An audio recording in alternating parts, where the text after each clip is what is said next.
Twongeye kubasuhuza abakunzi bacu mwebwe mudahwema kutwereka urukundo ndetse muguma mwumva ibiganiro tugenda tubagezaho umunsi ku munsi, tuguma tubabwira ngo Nyagasani akomeze abahundagazeho imigisha idasanzwe. Rero tugiye kubabwira ubuhamya bw'umugabo witwa Claude uburyo yagiye ikuzimu. Rero niba utarakora subscribe, kora subscribe, kore no kunzogera iri ku ruhande kugira ngo utazajya umucikwa n'ibyiza byinshi tugenda tukugezaho. Twarabiyemeje, twarabihaye, kandi koko ntago tuzigera tubatenguha n'umunsi n'umwe. Claude aragira ati: navukiye mu gihugu cya Uganda, ariko ababyeyi banjye ni Abanyarwanda. Nagize amahirwe make mvukira mu muryango w'ibigirwamana. Mvuka nsanga data ari umupfumu kabuhariwe, aho yabandwaga agaterekera. Nyimara gukura rero data yanyigishije uwo mwuga we, ntangira kuragura no guterekera mfite imyaka 10 gusa. Ubundi nkakoresha imiti ngahindura amafaranga nkoresheje uburyo bwo gutera abantu ya miti nkabambura ibyabo.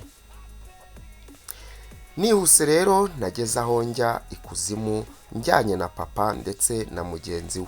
Ndagira ngo mbabwize ukuri yuko ikuzimu habaho, niba wajya gutekereza ko ari ibintu by'ibihuha bidafite aho bishingiye. Ariko njyewe ubwanjye nagiyeyo.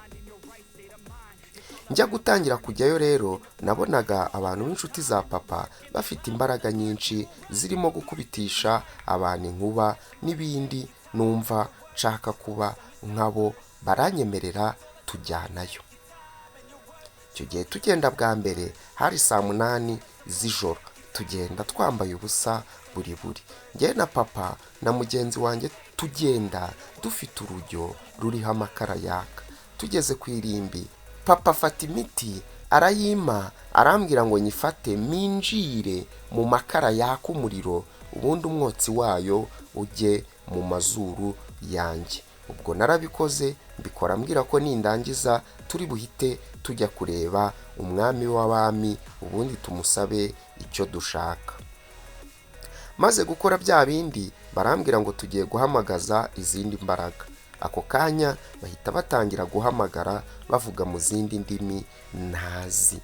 Bagihamagara mbona ikintu cy'ikigabo gifite isura nazi uko gisa, ngira ubwoba bwinshi ndahunga. Abo twari kumwe baragwa. Nagarutse kubareba nyuma y'iminota 30, nsanga ntibahumeka na gato, basa nk'abapfuye. Kumbe muri gahunda y'abagikuzimu ntawe ujya afite umubiri twambaye, ahubwo asa n'uwapfuye.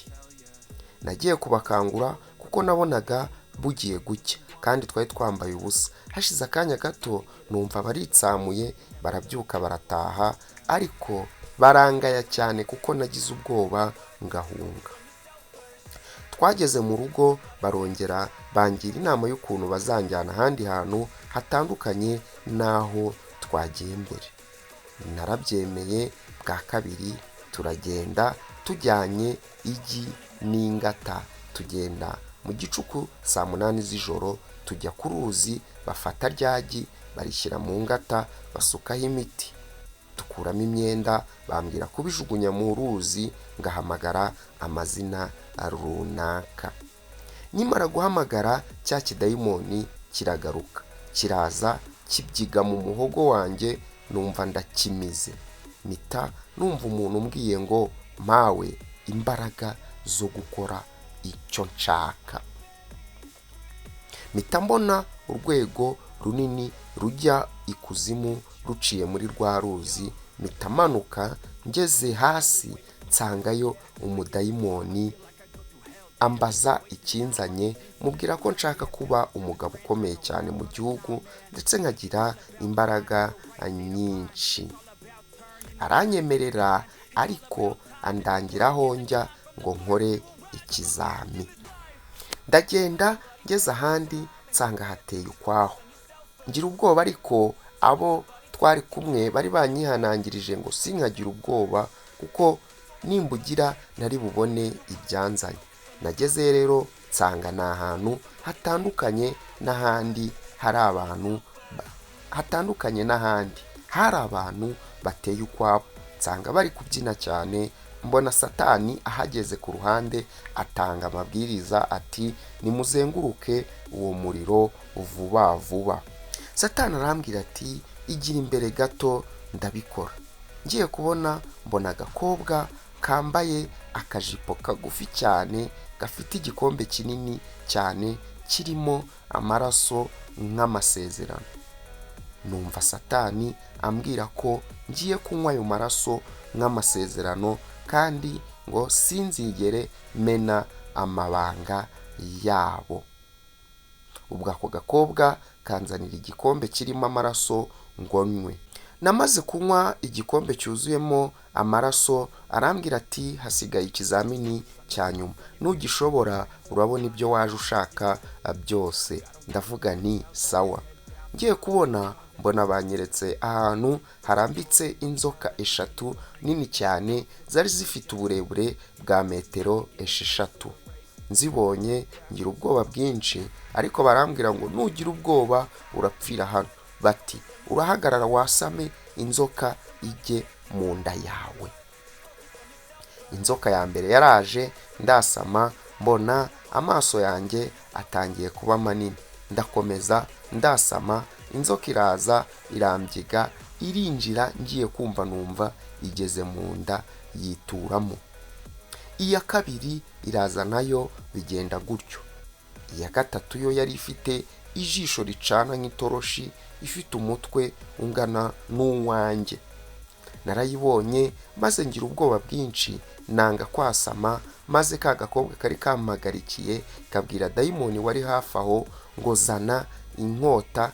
Ngiye kubona mbona azanye inkota. Ako gakobwa gati wamubonye danje ko yaje, niwanga kuyimira urapfira aha cyangwa nkuvanemo amaso uzadukorere uri impumyi. Ndamubwira nti ntuyavanemo.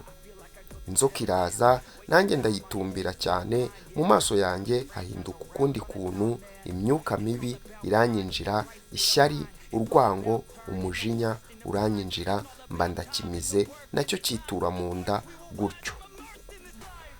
Ikimara kunyinjira gutyo, nahise nuzura imbaraga nyinshi z'ubugome ku buryo numvaga nta hantu habaho nta kwikura. Maze kumira izo nzoka 3 zose, ka gakobwa karambwira ngo ibi bizamini uzabikorera ku isi, ariko uzirinda kutatumenera ibanga. Bahita bampa agati kazajya gatuma icyo mbasaba cyose nzajya ngihabwa.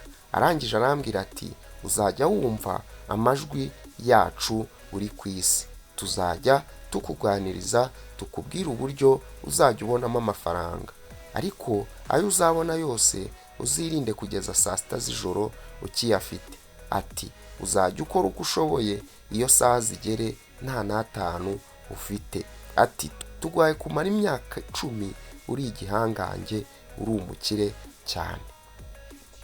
Arangije ambwira ijambo rikomeye ngo amafaranga menshi cyane uzayabona, ariko umaze gukata igihanga umugore wawe, noneho amaraso ye ukayazana, nubirengaho uzapfa utunguranye, upfire nko mu muhanda, amaraso yawe tuyijyanire.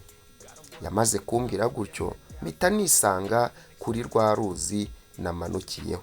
Muri make nahise ngaruka, kuko kujya ikuzimu ntibisaba ko umuntu ajyanayo umubiri. Bivuga ko umuntu yagiyeyo ariko akora bya bindi navuze mbere, ubundi icyo twakwita umurambo kigasigaraho kidahumeka cyangwa ngo gikome, noneho hakagenda roho gusa. Rero nanjye nahise nisanga aho ku nkombe y'ikiyaga gutyo, ndambara ndataha, ariko ngenda nuzuye imbaraga mbi cyane. Natangiye kwisuzuma rero, ntangirira kwitoza nkahamagara imbaraga z'imyuka mibi zikaza ziruka. Ntangira kwiyenza cyane, nkajya mu kabari nkanywa inzoga z'ubuntu, nkakubita abantu.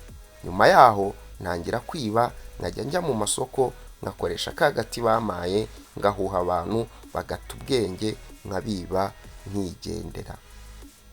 Bene data, naryaga ibiryo byinshi cyane, narangiza nkarenzaho amakesi 6 y'inzoga, kandi nkumva ndacyashonje cyane, nkarya ihene yose njyenyine nkayimara. Natangiye kujya ndaza amafaranga cyane, noneho za mbaraga za shitani zikanteza impanuka z'uburyo bwose, nisanga nakubiswe, nafunzwe, nagonzwe n'ibindi nk'ibyo.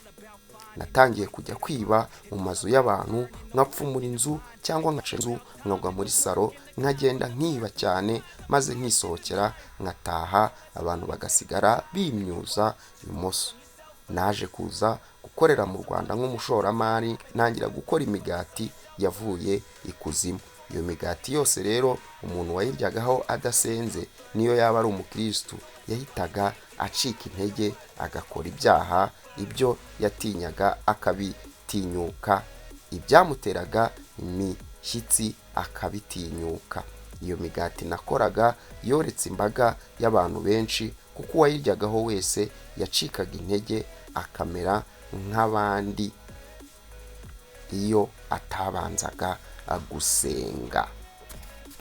Ngaho rero nguko ni ubuhamya bwa Claude, uburyo yagiye ikuzimu akazana imbaraga zidasanzwe. Turaza rero kubashakira ikindi gice kugira ngo mugume mwumva uko byarangiye. Ese Claude bye byarangiye bite ko yari amaje kuba umuntu udasanzwe umeze gutyo? Ese mwebwe mubona koko ikuzimu habaho? Claude rero aduhamirije ibyamubayeho. Niba utarakora subscribe, kora subscribe, ukore no kunzogera iri ku ruhande kugira ngo utazajya uguma ucikwa n'ibyiza byinshi tugenda tukugezaho umunsi ku munsi. Reka rero tubonane ubutaha mu gice cya kabiri. Ciao ciao, bye.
About others way before myself, yeah. I guess that's why I feel like I go through hell, damn.